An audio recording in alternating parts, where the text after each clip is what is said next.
Your Excellency Abdullah Shahid, President of the 76th United Nations General Assembly, Your Excellency Secretary General Antonio Guterres, Your Excellency President Moon Jae-in, and distinguished leaders from around the world, it is an honor to be here today, where BTS appointed as special presidential envoys of the Republic of Korea. We're here today to share the stories of our future generation.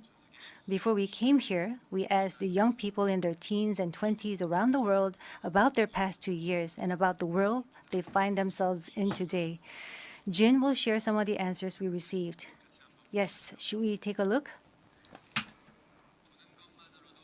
You can feel the good vibes from just looking at these. There were times during the past 2 years when I too felt bewildered and troubled. But still here, we have people who cry out, let's live on, let's make the best of this moment. Because we can't stand still when we are in the ideal time of our lives to take on new challenges.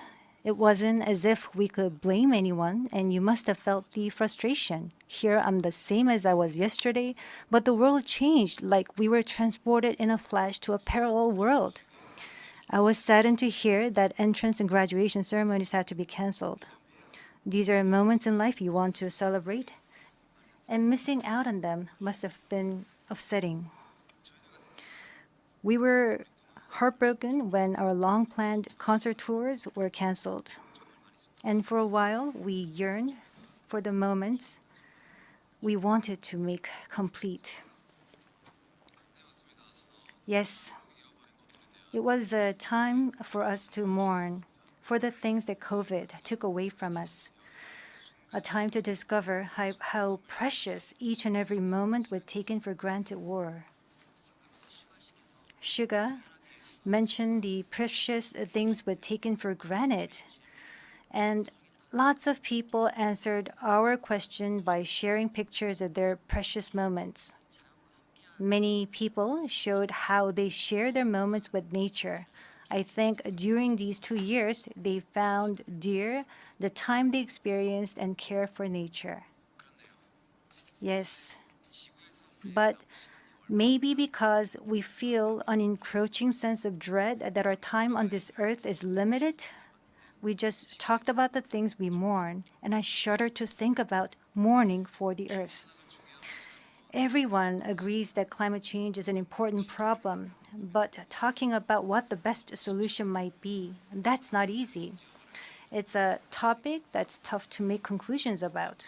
Yes, it is a tough discussion, but I learned while preparing for today that there are many young people who have an interest in environmental issues and choose it as their field of study.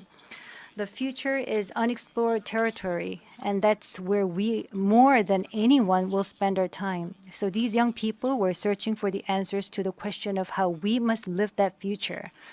So I hope we don't just consider the future as grim darkness. We have people who are concerned for the world and searching for the answers. There are still many pages left in the story about us, and I thought we shouldn't talk like the ending's already been written. Of course, sometimes the world seems stuck in place even if you're ready to go.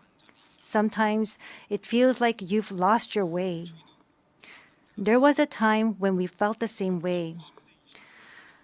I've heard that people in their teens and 20s today are being referred to as COVID's lost generation, that they've lost their way at a time when they need the most diverse opportunities and must try new things. But I think it's a stretch to say they're lost just because the paths they tread can't be seen by grown-up eyes. Yes, take a look at these pictures.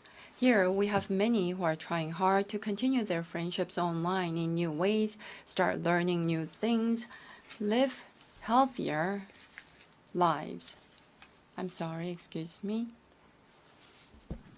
네, 새롭게 공부를 시작하고 더 Yes, these kids are trying to learn new things and trying to figure new things out. They don't look lost. They look like they are finding new courage and taking on new challenges. I think that's why instead of the lost generation, a more appropriate name would be the welcome generation. Because instead of fearing change, this generation says welcome and keeps forging ahead. That's right. If we believe in possibilities and hope, even when the unexpected happens, we will not lose our way but discover new ones. There will be choices we make that may not be perfect, but that does not mean there will be nothing we can do. That's what I think. What is important are the choices we make when we're faced with change, right? Some of you heard the news that we're coming to the UN, and a lot of you were wondering whether we have been vaccinated. And I'll take this opportunity to say yes. All 7 of us, of course, we received vaccinations. The vaccination was a sort of ticket to meeting our fans waiting for us and to being able to stand here before you today. Just like we said in our message today, we too are doing the things that we're able to do right now. Like the vaccinations, efforts are continuously underway to keep this new reality going forward. And I think the day we can meet again face to face is not far away. Until then, I hope we can fill each of our days to the brim with positive energy. We thought the world had stopped, but it continues to move forward. I believe that every choice we make is the beginning of change, not the end. I hope that in this nascent new world, we can all say to each other, welcome. And now, as we look forward to this future, the permission to dance is our message of welcome that we want to share with everyone today.